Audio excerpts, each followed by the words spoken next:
Bueno, familia, bienvenidos a las personas que también nos acompañan, que nos visitan. Nos encanta tenerles aquí, de verdad que sí. Bienvenidos a este tiempo de verdad pero tan especial. Yo personalmente, Dios sabe que me gozo muchísimo de que tengamos estos espacios y estos tiempos. Contarles algo: hoy estamos cerrando nuestra serie llamada ¿cómo? Preguntas. La serie es a lo Netflix. El título es Preguntas relevantes de la Biblia, pero cada domingo hablábamos sobre un punto en especial, sobre algo en especial para que nosotros podamos avanzar. Hoy entonces estamos cerrando nuestra serie y ya la próxima semana pues tenemos un nuevo mensaje y va a estar mi esposa. Y ven que usted la...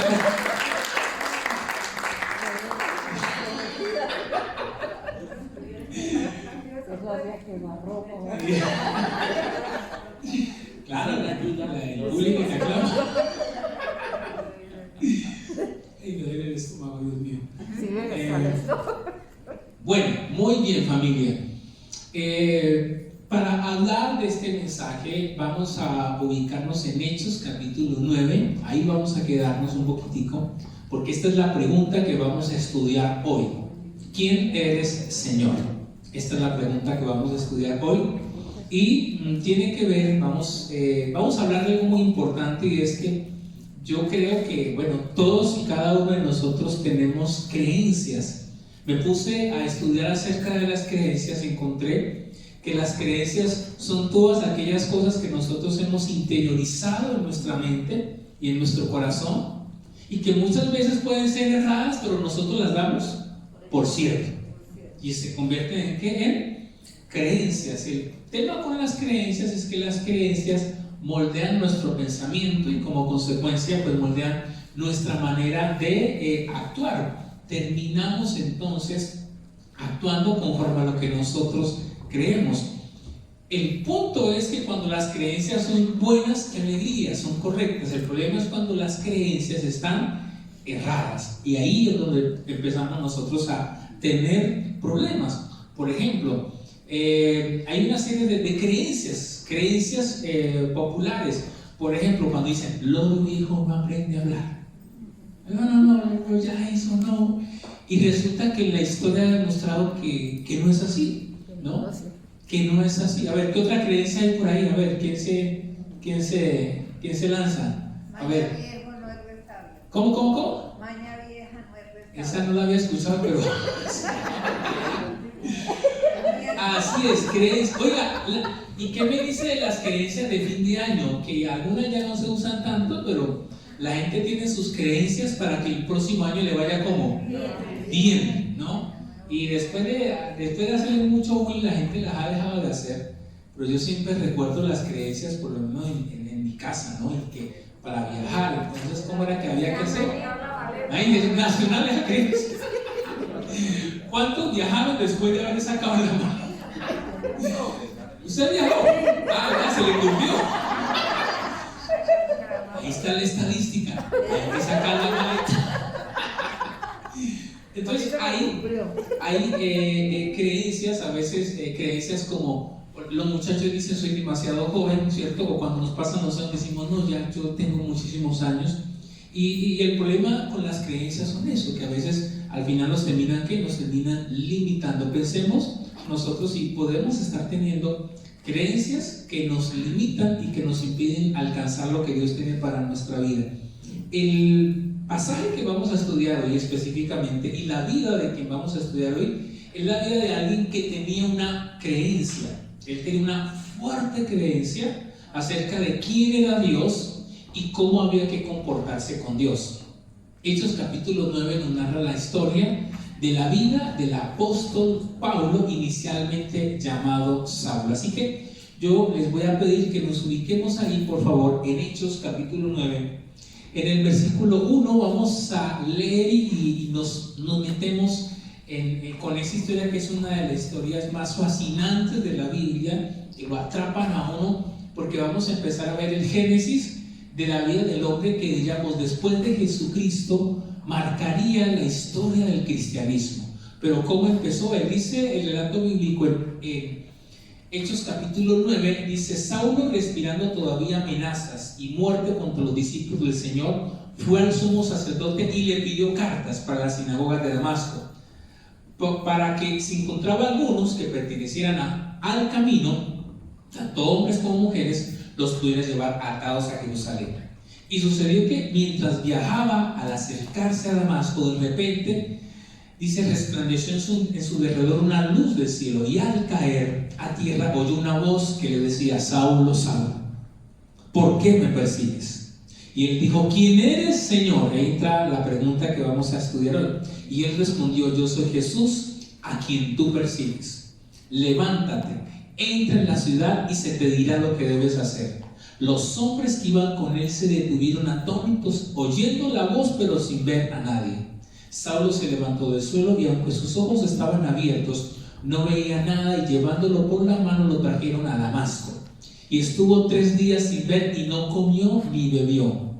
10. Había en Damasco cierto discípulo llamado Ananías, y el Señor le dijo en visión: Ananías. Él dijo: heme aquí, Señor. Y el Señor le dijo: levántate, ve a la calle que se llama Derecha, y pregunta en la casa de Judas por un hombre de Tarso llamado Saulo, porque he aquí está orando. Y ha visto en visión a un hombre llamado Ananías, que entra y pone las manos sobre él para que recobre la vista. Pero Ananías respondió: Señor, he oído de muchos acerca de este hombre, cuánto mal ha hecho a tus santos en Jerusalén. Y aquí tiene autoridad de los principales sacerdotes para prender a todos los que invocan tu nombre. Pero el Señor le dijo: ve, porque él me es instrumento escogido para llevar mi nombre en presencia de los gentiles y de los hijos de Israel. Muy bien, este pasaje es un poco largo, pero es importante para que tomemos todo el contexto. ¿De quién estamos hablando? Siempre que uno lee un pasaje hay que hacer la pregunta: ¿quiénes son los protagonistas de ese pasaje? Está Saulo, ¿quién más? Ananías, ¿quién más? Jesucristo resucitado, eso es muy importante. Jesús resucitado. Saulo no conoció al Jesús que andó por ahí. Saulo conoce al Jesús resucitado, y eso es un elemento muy importante para él. ¿Quiénes más aparecen en esa historia? Los que van con Saulo, que sienten algo, escuchan algo, pero no alcanzan a darse cuenta qué es lo que está pasando. Para entender obviamente Hechos tenemos que irnos hacia atrás un poquitico. Cuando uno empieza a leer la Biblia, los cristianos arrancan a llevar el mensaje, uno se encuentra que, por ejemplo, claro, las enseñanzas de Jesús para los judíos de aquella época estaban en contraposición de lo que ellos creían, y los empezaron a perseguir. En Hechos capítulo 7 apedrean ¿a quién? A Esteban. Esteban es apedreado. Y en el capítulo 8 empiezan a perseguir a los cristianos. ¿Y los cristianos empiezan a qué? A huir a diferentes sitios. La primera persecución, de las primeras que ellos empiezan a vivir. Y ellos empiezan a ir a diferentes ciudades. Una de las ciudades a las cuales ellos van es Damasco, que todavía existe hoy. ¿No? Es increíble, una ciudad que se dice que tiene más de 12.000 años de antigüedad, imagínense. Damasco, van a Damasco, que hoy es la capital de Siria, que todavía están en guerra, eso está terrible. Y los judíos cristianos llegan a Damasco porque todavía le pertenecía en esa época a Roma. Ellos escapan allá. ¿Quién era Saulo? Eso es muy importante. Saulo había nacido en un sitio llamado Tarso. Tarso quedaba en, dice el relato bíblico, en Cilicia, hoy Turquía, ¿no? Quedaba por ese lado. En ese tiempo también le pertenecía a Roma, porque Roma era ¿qué? Grandísimo. Pablo, o mejor Saulo, porque luego se cambia a Pablo, ¿cierto? Él es de padres judíos, pero como nació en una provincia romana, tenía ciudadanía romana. O sea que él tenía ¿qué? Doble ciudadanía, judío por un lado y romano por otro lado. Por eso cuando los romanos lo toman preso, él dice: pero yo soy ciudadano romano. Y los soldados dicen: no podemos tocarlo, porque no se podía tocar al ciudadano romano. Y entonces ¿Qué más era Saulo? Saulo se cree que venía de una familia de alguna manera con cierta posición, porque para estudiar lo mandaron ¿a dónde? A Jerusalén, a estudiar a los pies de un hombre llamado Gamaliel. Haga de cuenta que le dicen, ¿dónde va a estudiar la niña? A Oxford, ¿no? Más o menos. ¿No? Era ir a, digamos, a los sitios de la época. Y Saulo es llevado allá. ¿Y qué va a estudiar Saulo? Saulo va a estudiar todo lo que era la creencia de los fariseos. Que hoy para nosotros decirle fariseo a alguien es humillarlo, tratarlo mal, pero en el tiempo bíblico que alguien fuera fariseo era que alguien que pertenecía, digamos, a una clase importante de la época. Los fariseos eran muy influyentes, se dice que era un movimiento político religioso que influenciaba muchísimo, la gente les creía mucho porque ellos habían reinterpretado la ley de Moisés. Pero cuando aparece Jesús, a los fariseos no les gusta a Jesús, porque Jesús no respeta el sábado, por ejemplo, no respeta una serie de cosas. Y entonces, por eso, para los fariseos, los judíos que se habían convertido al cristianismo eran que una secta que había que acabar. Eso era lo que pasaba con ellos. Pablo, entonces, llamado inicialmente Saulo, es un fariseo muy apasionado con la ley de Dios. Él tenía la creencia que eso era lo correcto, y Saulo era tan tremendo que dice que cuando uno lee la Biblia, versículos atrás, a lo mejor el capítulo 8, iban de casa en casa sacando ¿a quién? A los cristianos. ¿Por qué los cristianos se reunían en dónde? En las casas, ¿se acuerda? Por el templo y por las casas. Entonces Saulo iba haciendo eso, tenía cierta influencia, ocupaba un puesto en un elemento importante de la sociedad judía, que era el Sanedrín, que era, digamos, como la corte jurídica para los judíos, digamos, ahí en Jerusalén. Entonces Pablo ocupaba un cargo importante. Por eso es que él, ¿qué hace? Dice que va a los sacerdotes y pide ¿qué? Cartas. ¿Para qué? Para perseguir a los judíos cristianos que para él se habían vuelto apóstatas. Saulo era eso, era alguien que iba ¿hasta dónde? Hasta el final. Se cree que de allí a Damasco habría más o menos 200 kilómetros. ¿De aquí a cuánto hay 200 kilómetros? ¿Aquí a dónde? ¿Quién sabe? ¿Quién así como que nos ubicamos para que sepamos? Aguachica. Bueno. ¿Cómo? Barbosa.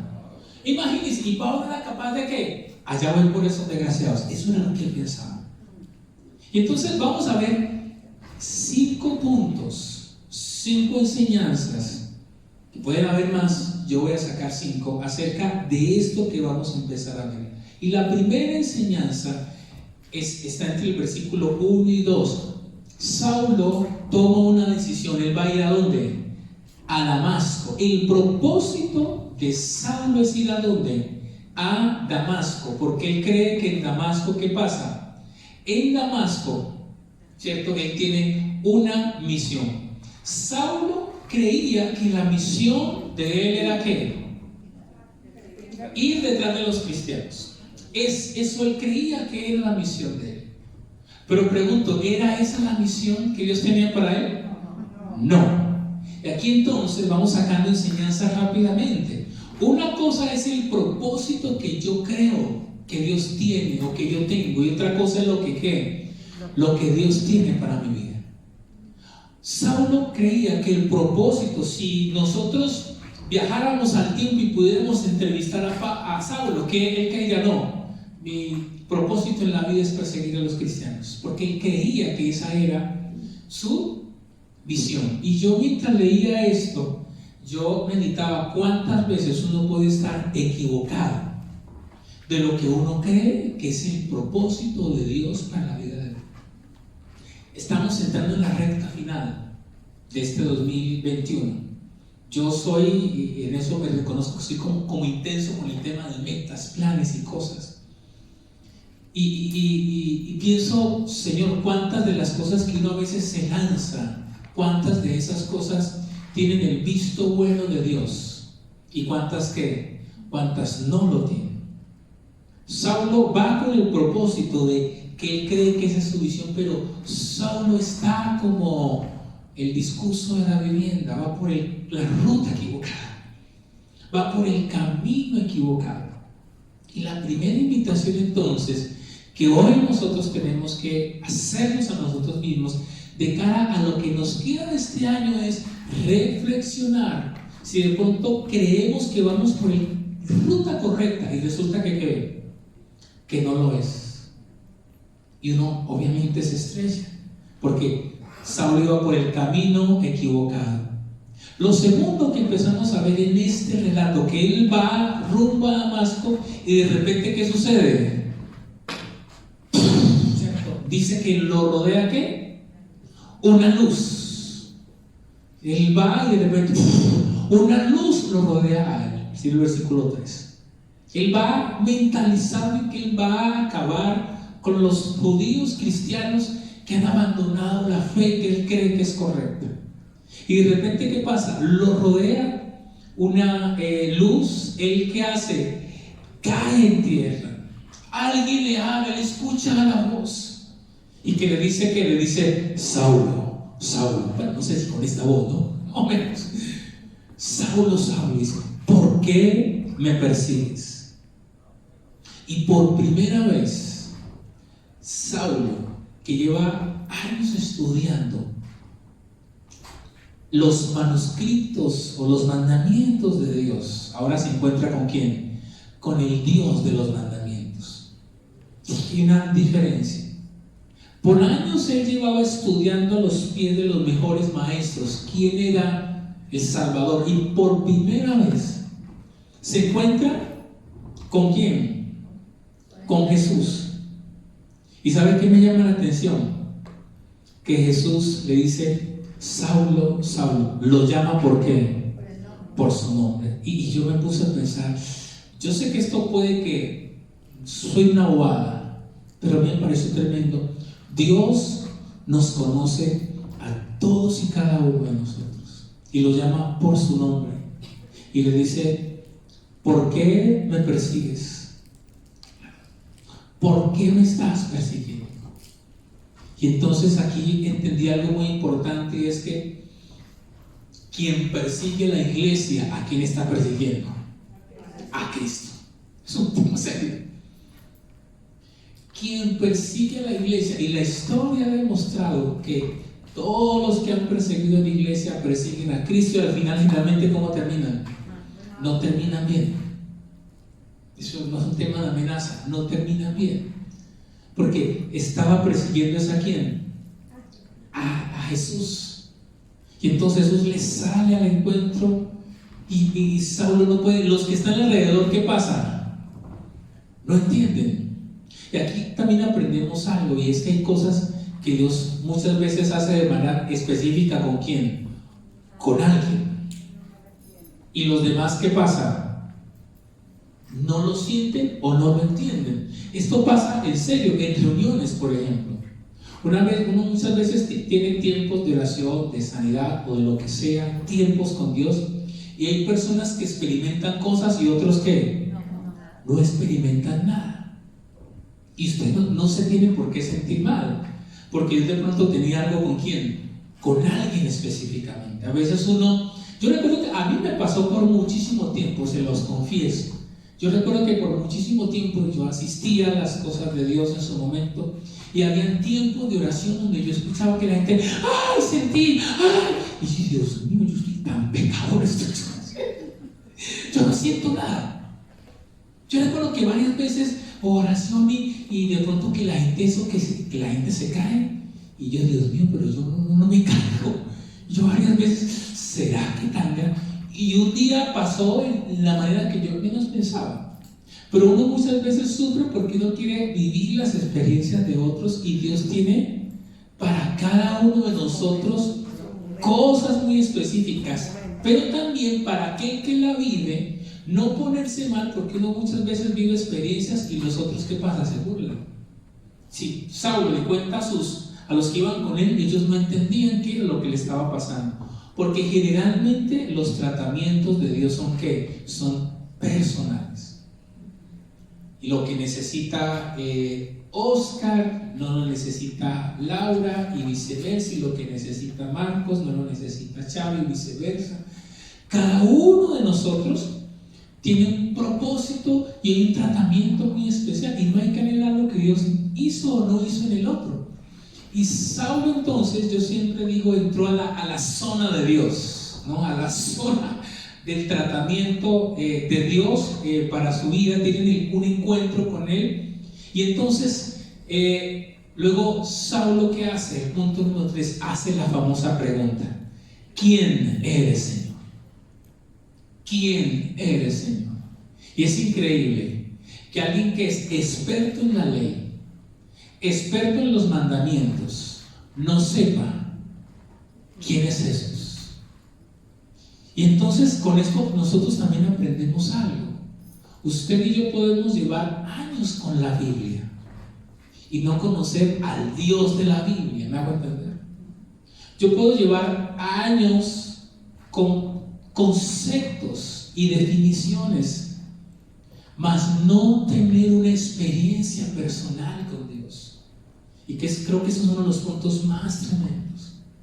Saulo por primera vez se dio cuenta que, habiendo sido formado a los pies de Gamaliel, con todo el conocimiento bíblico, no conocía al Dios, al Jesús. Y por eso Saulo dice: ¿quién eres, Señor?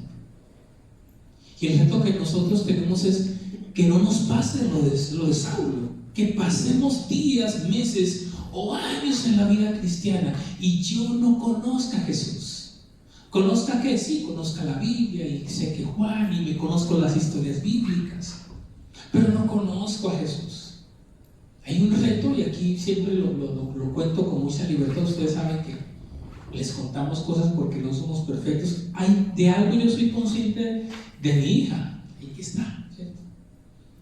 Y yo soy consciente que la espiritualidad no se transmite por ósmosis. O sea, como yo soy pastor, entonces ella no. Ella necesita cada día más tener su propio encuentro con Dios.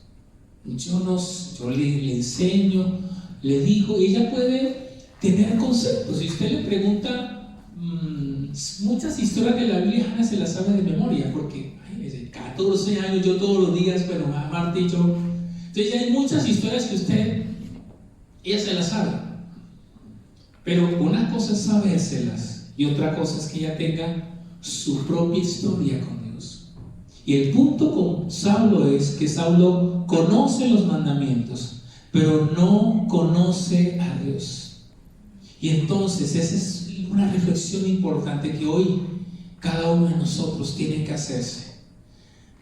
La vida cristiana no es una competencia de cuánto conocemos de la Biblia, no, porque no puede conocer. La vida cristiana es cuánto yo conozco de Él, cuánto yo aprendo a disfrutar de Él, cuánto yo aprendo a ser sensible a la voz de Dios.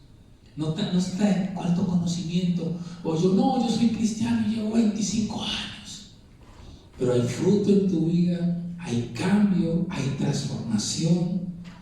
Se nota la presencia de Dios, se nota el avance. La versión tuya de hoy es mejor que la del año pasado, porque si no es así, uno se está llenando ¿de qué? De conceptos y conocimiento, mas no de una transformación. Saulo está experimentando entonces eso, pero es entonces donde, tremendo, él es dejado ciego. Claro, dice que él queda ciego, y ¿qué tienen que hacer con él? Agarrarlo y ayudarlo ¿qué? A caminar. Porque Dios, ¿qué le dice a Saulo? Le dice: entra a la ciudad, pero ya no a llevarte a los cristianos. Entra, porque allá se te va a decir lo que debes hacer. Y entonces Damasco se convierte en el sitio de la revelación del propósito de Dios para Saulo. Y me encanta esto. Me encanta saber que Dios tiene un propósito para mi vida.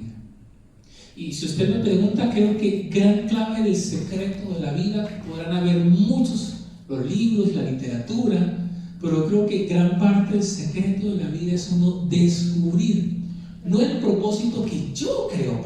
Saulo creía que su propósito, ¿cuál era? Perseguir cristianos. Pero el propósito que Dios tenía para él era algo distinto. Le dice a Ananías: a él yo lo escogí, porque él va a llevar ¿qué? Mi mensaje al mundo. Una familia tiene dos opciones. ¿Qué propósito voy a vivir?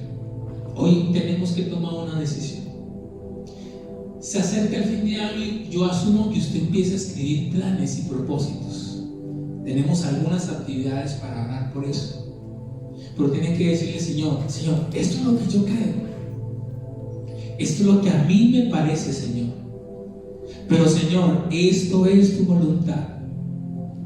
Y Dios le dice a Saulo: no, yo te traje acá, si permití que vinieras, pero tengo un propósito contigo. Familia, hacerse cristiano, convertirse a Dios, mi opinión, a la luz de lo que yo he aprendido, no es para que usted cada semana asista a un sitio y escuche un mensaje. No, creo que es más que eso. Creo que la vida cristiana tiene que ver con esto, con descubrir el propósito. Personalmente y humildemente lo digo, creo que este es mi propósito. Yo cada que, llevo muchos años en esto, pero se los confieso, cada que voy a una reunión, Marta sabe, yo me estreso, me preocupo. Usted puede decir: bueno, yo me estreso, Señor, que el mensaje sea correcto, lo que sea. Pero Dios sabe cuánto disfruto de hacer esto. Hace años hacía algo que aparentemente creía que era algo bueno y no lo era en lo que era mi trabajo. Y usted le tiene que decir a Dios eso. Le regalo algunos pasajes. Jeremías 29:11. Yo sé los pensamientos que tengo para vosotros. Yo sé lo que tengo para ti. Salmo 138:8. Jeremías 29:11. Salmo 138:8 dice: Dios cumplirá su propósito en mí. Dios cumplirá. Dios tiene un propósito. Salmo 138:8. En Mateo 16, 17 al 18, Jesús le revela el propósito. Le dice: yo te digo que tú eres Pedro. Yo te digo que tú eres Pedro. Que a ti te darán las llaves del reino de los cielos. ¿Quieres saber su propósito para el 2022? Acérquese a Cristo. Está avanzando y como que usted no ve las cosas claras. Acérquese a Jesús, porque en Él usted va a descubrir el propósito. Y lo que yo he aprendido, cuando uno descubre el propósito, usted deja de trabajar, porque su propósito ya no es un trabajo, sino que es que un deleite. Usted deja de trabajar. A ver, una señal de que algo no es mi propósito: si usted, eso que usted está haciendo semanalmente, le aburre, le cansa, ya no se deleita, no sé, probablemente no sé. Uno se puede cansar, pero cuando uno vive el propósito, eso uno lo motiva, lo llena de fuerzas. Yo acabo el mensaje de hoy y estoy diciendo: Señor, ¿cuál será el próximo mensaje? Que la negrita me dijo: no, déjeme dar el tema a mí. Es que la dan, si no, mejor dicho. Pero en serio, yo ya estoy: Señor, y en diciembre ¿de qué vamos a hablar? Y el próximo año, y me siento con ella y le bombardeo como 20 cosas a la vez. ¿Y qué opinas de eso? ¿Qué opinas de eso? ¿Sí o no? Y lanzo cosas y ella: bueno, yo creo que sí, yo creo que no, yo creo que sí. Pero es eso. Bien, familia, busque su propósito. Busque en Él, lo va, y abrace ese propósito, porque eso es lo que a usted le va a traer realización. Vamos finalizando. Dios le dice a Ananías, en Damasco hay alguien que quiero que ores por él, se llama Saulo. Y Ananías, ¿qué cara hace? ¡No! Ese no. Porque Saulo, ¿quién era? Un asesino de cristianos. Luego Ananías, ¿qué dice? No, cualquier otro. A ver, verso Franny, cualquier otro, menos ese. Pero Dios, ¿qué le dice a Ananías? ¿Qué lección le dice a Ananías? No se trata de lo que tú opines, yo lo escogí a él. Y con Ananías vamos cerrando, aprendemos algo importantísimo. Y es que a veces uno rotula a las personas, ¿sí o no? Fulano, uy, no, ese ya que se condene. Sí.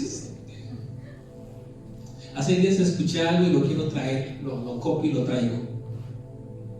Porque así es, nosotros se supone que la iglesia amamos a Dios y amamos a las personas, porque Jesús dijo: amarás a Dios con todo tu corazón. ¿Y a quién? Y al prójimo. Pero ¿sabe una cosa? Un día de pronto va a entrar a la iglesia aquel que lo estafó usted. Un día de pronto va a llegar a la iglesia aquel que le hizo daño, que le hizo trampa. No, entonces ya no lo amo. A todos menos a ese. No, a ese no. Qué reto tan tremendo tenemos. Y lo que Ananías va a entender es eso. Ananías, tú crees que ya no es. Tú lo has rotulado, pero él, quiero que le des otra oportunidad. Qué fuerte esto. Porque Ananías, ¿qué dice? No, él no es. Él es un asesino. ¿Cómo me dices que vaya donde él? Le dice Ananías, ven. Y esa es la lección entonces para Ananías, pero también para nosotros. Porque uno muchas veces se puede sentir desechado, rotulado, y Dios dice: no importa los errores que hayas cometido, Saulo del siglo XXI, yo tengo todavía algo para ti. Eso es lo maravilloso. No importa nuestro pasado, no importa nuestras fallas, nos podemos volver a Él, creo que sí, en Él hay perdón, pero en Él hay un nuevo propósito. Y entonces, claro, Ananías no está en la Biblia, pero yo no sé, me imagino cómo habrá llegado Ananías a la casa de Saulo. Creo que Ananías, en medio de todo, Ananías obedece, entra y ve a Saulo, a aquel antes asesino, lo ve que está orando. Y Ananías entra y le dice: hermano Saulo, Dios mío, hermano Saulo. Es muy tenaz. Es la obediencia de aquel que le dice: ok, yo voy a hacerte caso. Conclusiones para que oremos. ¿Para qué propósito estamos viviendo? Saulo tenía creencias erróneas, pero Dios tenía lo verdadero para él. Conclusiones: en Jesucristo tú y yo descubrimos nuestro ¿qué? Propósito. Busque eso, Dios mío, no se muera si no esté buscando eso. Lo peor, mire, lo peor que le puede pasar a usted es que usted viva una vida repetida. Me levanto, desayuno, salgo, trabajo, otra vez. Me levanto, salgo, desayuno, trabajo, otra vez. A mí eso me parece terrible. Renuncie a eso. Si disfruta de lo que hace, le felicito, qué alegría. Pero si siente que no, este es el tiempo y el año para decirle: Señor, en la pandemia entendí que tú me tenías para esto, laboral, empresarial, espiritual o lo que sea. Conclusiones para que vayamos orando. Creo que como iglesia descubrimos que cuando ponemos a Jesús en el centro, entonces la iglesia entiende su propósito. Conclusiones: no nos dejemos rotular. Es que hay gente que le dice: si yo lo conocí cuando usted no conocía de Dios, usted era terrible. ¿Y ahora de qué? No se deje rotular. Sí, yo era ese, pero ni tampoco rotulemos a nadie, ¿no? Y cuando el día que entre alguien por ahí que de pronto se le dice a usted: hermano, bienvenido, como le dijo ¿quién? Ananías. Le dijo: hermano Saulo. Tremendo. Vamos entonces a darle gracias a Dios. Vamos a ponernos en pie o sentados o de rodillas. Vamos a hablar con Dios. Cerremos este tiempo y cerramos esta serie. Démosle gracias a Él. Así que te invito a que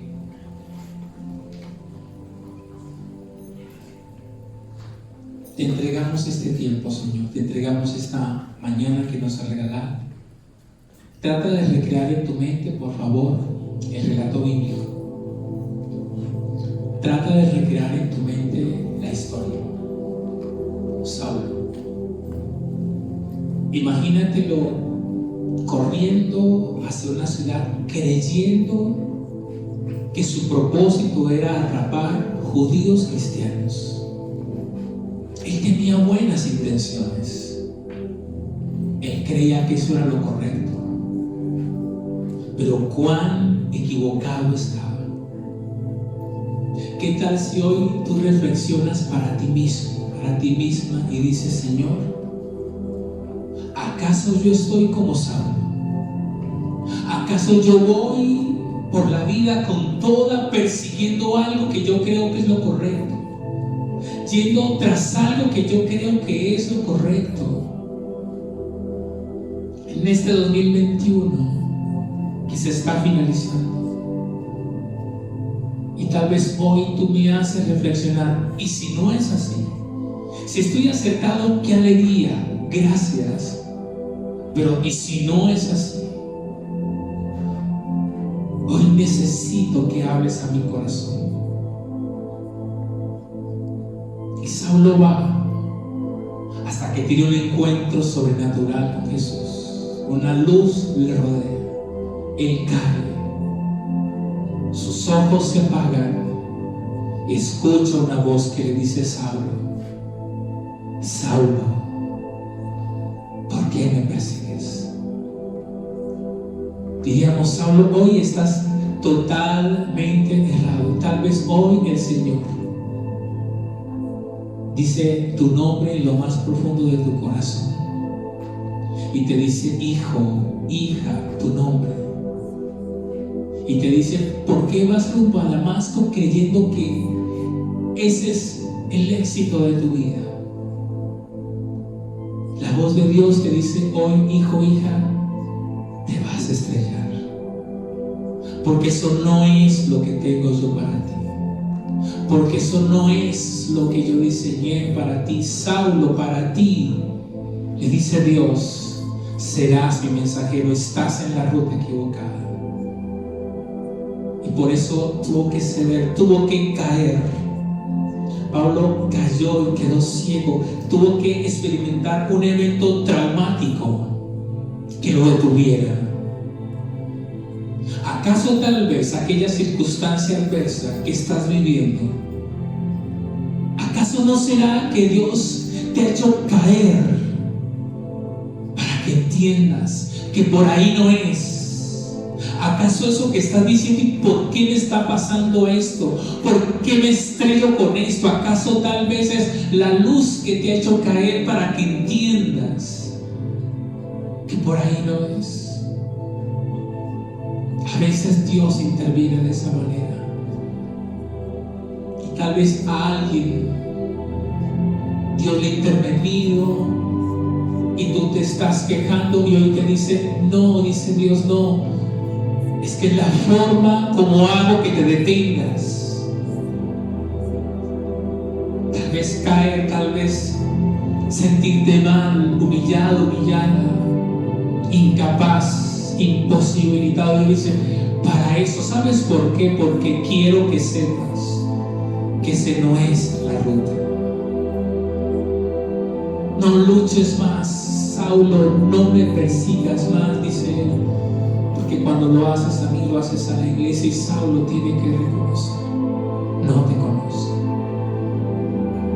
Tal vez hoy le tienes que decir: Señor, conozco tu palabra, llevo años o meses asistiendo, conozco las historias bíblicas, pero no te conozco a ti. Ayúdame a conocerte. Y al igual lo que Dios le dijo a Saulo, hoy en el nombre de Jesús te lo dice a ti. A Saulo le dijo: entra, allí se te va a decir lo que debes hacer. El Señor te dice hoy: entra a mi presencia, a acércate a mí porque quiero decirte lo que debes hacer en lo que resta del 2021. Quiero decirte lo que debes hacer en el 2022 desde ya. Te lo quiero revelar, no lo que tú crees, lo que yo tengo para ti. Porque los pensamientos que tengo para ti son de bien. Porque tengo un propósito, tu vida no está al azar. Así que si ese es el anhelo de tu corazón, invita a Jesús a tu vida. Y si nunca lo has hecho, dile: Jesús, entra a mi corazón, invítalo. Y si ya lo has hecho pero quieres refrendar esa oración, hazla en este momento. Si nunca has hecho esa oración, dile: Señor, te necesito. Yo sé, conozco que tú moriste en la cruz por mis pecados. Entra a mi corazón, sé el Señor de mi vida, dile a Él, y llévame a vivir el propósito que tú quieres para mi vida. Señor, nosotros te damos muchas gracias. Muchas gracias por este tiempo. Muchas gracias por estar con nosotros. Dale gracias a Él por ese tiempo que nos ha regalado su presencia. Gracias por esta serie. Gracias por esta serie de preguntas relevantes de la Biblia. Gracias porque en cada pregunta tú nos enseñaste algo. Ahora, Señor, yo te pido que nos sigas enseñando. Gracias por este tiempo. Oro por la vida de tus hijos, tus hijas que hoy vinieron no a oírme a mí, sino a oír tu palabra. Te pido que les bendigas. Oro para que tu propósito en ellos sea revelado, sea mostrado, en el nombre de Jesús. Oro, Señor, para que todo rótulo negativo sea quitado. Como Ananías tenía rotulado a Saulo: no, él no puede ser. Pero dijo: no, él sí es. Dios te dice hoy: no importa si te rotularon, si te marcaron, si tú mismo te rotulaste, el Señor te dice: no, yo tengo algo para ti, todavía tengo algo para ti. Padre, yo te doy gracias que tu presencia esté con nosotros. Ahora, Señor, invito a que te pongas en pie. Si estás aquí con algún ser querido, acércate, para que también a nivel de familia, la revelación del propósito de Dios, aún digámosle a Dios que revele su propósito en medio de esto que ha sucedido a nivel mundial, esta pandemia, que Él muestre su propósito, para que lo que queda de este año veamos más y más su gloria. Ahora, Señor, que tu bendición, que es la que enriquece y no añade tristeza, sea sobre cada uno de tus hijos, que con tu bendición les lleves de regreso a casa. Toma todas y cada una de las actividades, alarga todos los regalos, nuestro despertando con Dios, nuestro domingo de visión en noviembre, y todo lo que viene para el fin de año. Señor, respáldanos. Añade a tu casa los que han de ser salvos. Bendice esta empresa, bendice este almacén que nos abre puertas. Respáldales en todo lo que ellos hacen. Bendice a cada uno de sus empleados, Señor, y déjanos ver tu gloria. Sopla para que desde las 4 esquinas de Santander las personas quieran conocerte y podamos verlas llegar hasta casa. Te alabamos y te bendecimos en el nombre de Jesús. Amén y amén. Familia, un aplauso a Dios bien, bien.